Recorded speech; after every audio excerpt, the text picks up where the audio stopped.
Politics is a very interesting game. And politics is also a very dirty game. President Uhuru Kenyatta today delivered the State of the Nation address from Parliament. And I observed something. And I've actually been trying to review the video clips to confirm whatever I observed.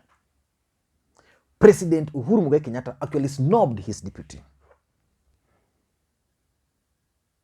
Why would the president snub his deputy? And after making that observation, I went to the president's Facebook page, where he posted the first photos, his arrival until the time he entered the parliament. There are photos there, but none has the image of the Deputy President, Dr. William Ruto. And just like I keep on saying, in politics, nothing happens out of mere coincidence. Everything in politics is normally well planned, well scripted, and executed to achieve a specific political objective. William Ruto is the second in command. There is no way you can have President Uhuru Kenyatta attending a function and the deputy president's photo is not appearing anywhere out of 10 or 20, out of 10 or 8 photos shared by the president. So I'll do a comprehensive analysis about that particular observation. But for now, I want us to go to Uasin Gishu County, the home county of the Deputy President, Dr. William Ruto.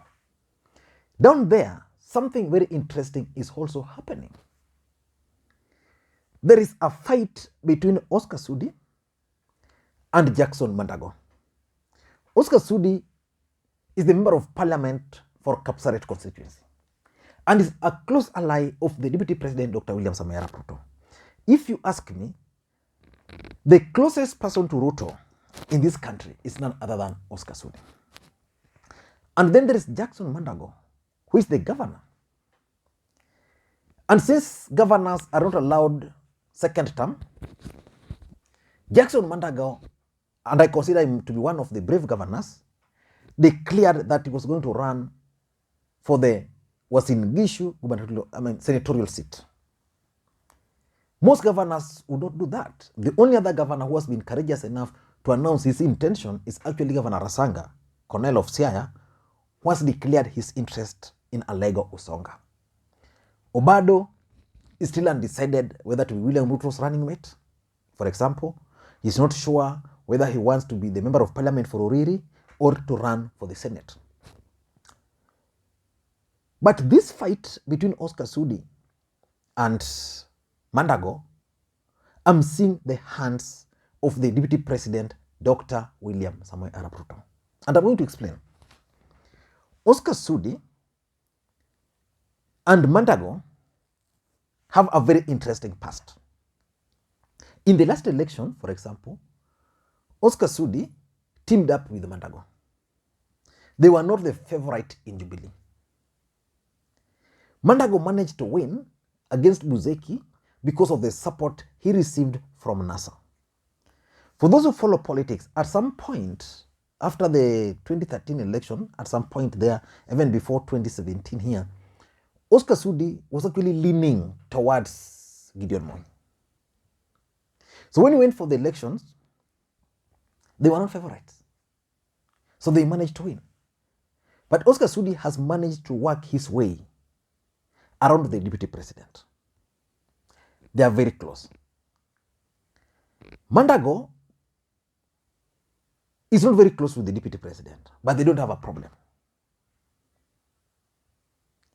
Why would Oscar Sudi attack Mandago? He first fired that Mandago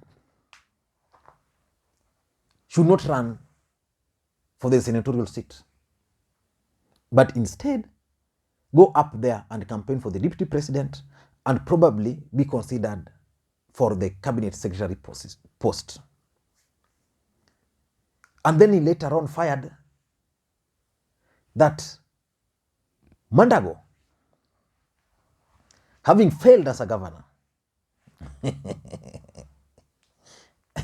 cannot be trusted with the Senate, and that a senator should be a lawyer. That's Oscar Sudi.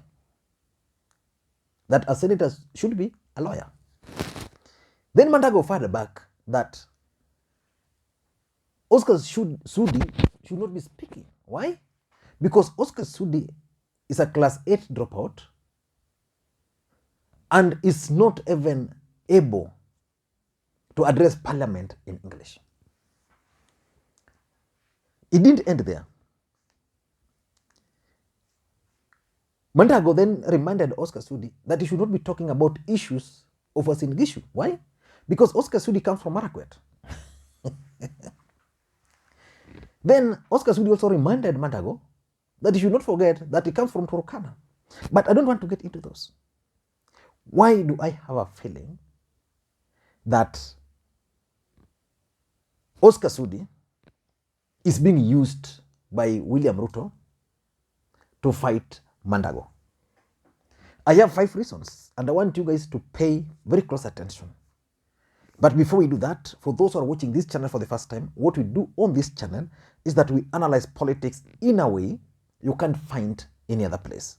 So the best thing you can do is to click the subscribe button so that next time we produce a video like this, YouTube will automatically notify you. And to the subscribers, I want to continue thanking you guys for your continued support. Without that support, this channel cannot be where it is. So the best thing you do, please give this video a thumbs up. You can share it and also drop your comments. And for those who are interested, you can also join channel membership by clicking that join button you see there. Let me be very brief. I have 5 reasons why I strongly believe the Deputy President is behind Oscar Sudi. Oscar Sudi is very close to William Ruto. And I've always told you on this platform that if you want to read the mind of Raila Odinga, look for Junet. If you want to read the mind of the Deputy President, look for Oscar Sudi. Don't forget about Chupa Murkomen and the rest. Just look for Oscar Sudi. He's the guy who does the work for the Deputy President. So I think his brief for this is to achieve the following. Number 1, the Deputy President is keen on taming Jackson Mandago's influence in Uasin Gishu post-2022. Uasin Gishu, as we speak today, is a cosmopolitan county. So which means if he's not careful, Mandago can become a senator and probably get leadership there, and his influence beyond 2022 is going to be high. The Deputy President is contesting for the presidency. And when he contests for the presidency, there's a chance that he can win and he can lose. If he wins and becomes the president, the better for him. If he won't win, it means Mandago will be a senator. But Mandago has always expressed interest in running for the presidency sometimes back. So it means as a senator, Mandago can actually become a very powerful individual from Rift Valley.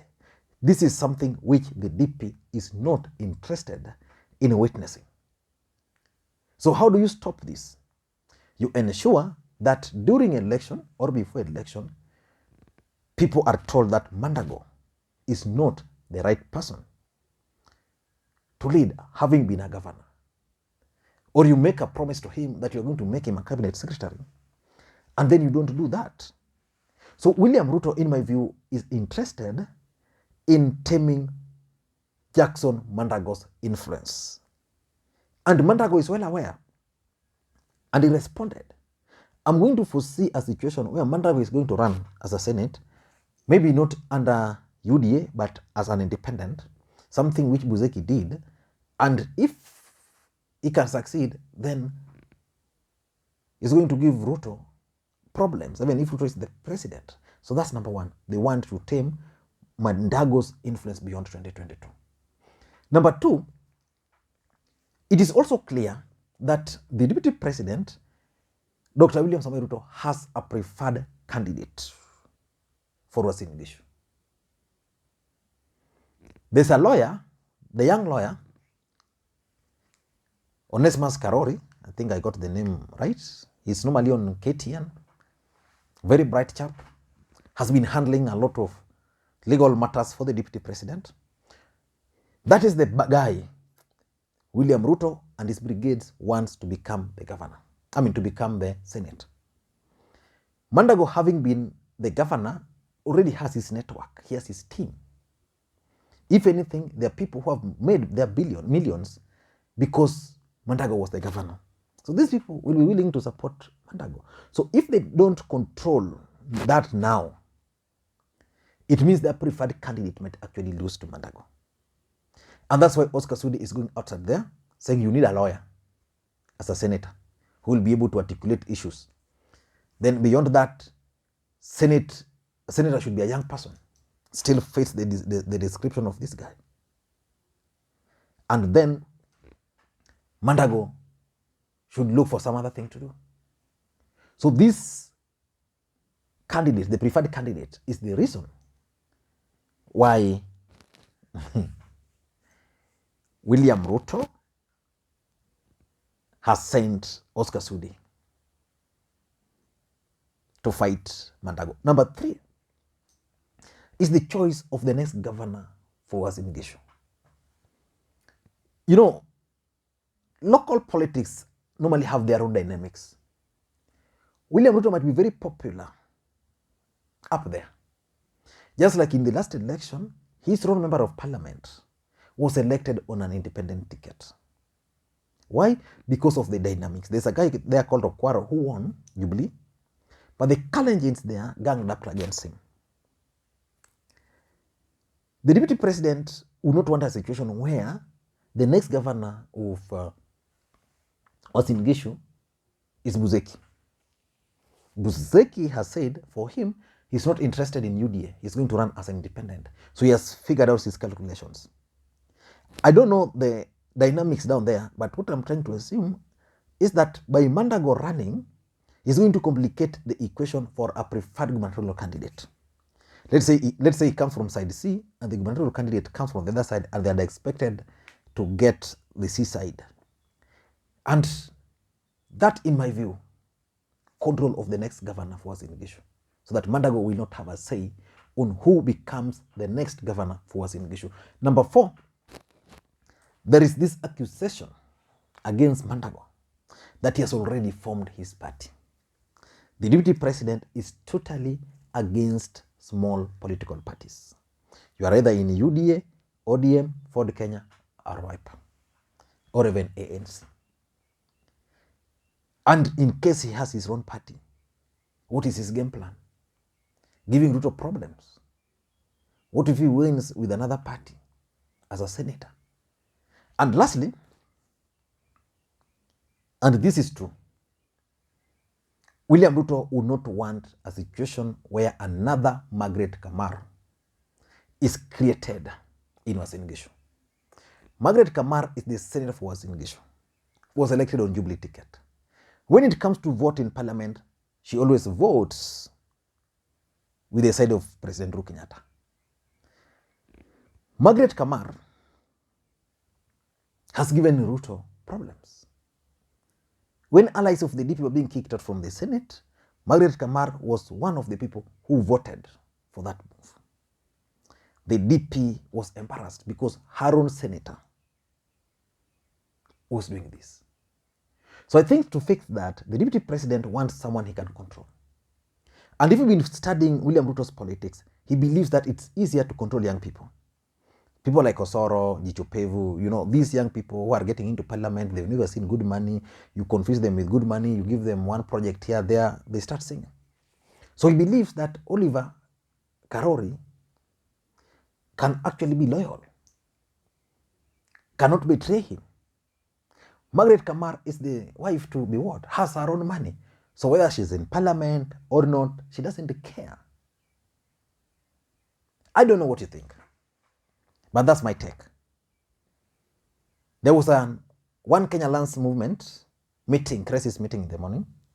I'm getting the feedback, but my next video is likely on why Uhuru snubbed William Ruto during the State of the Nation address. Thank you guys, and please may you have a good day. Bye-bye.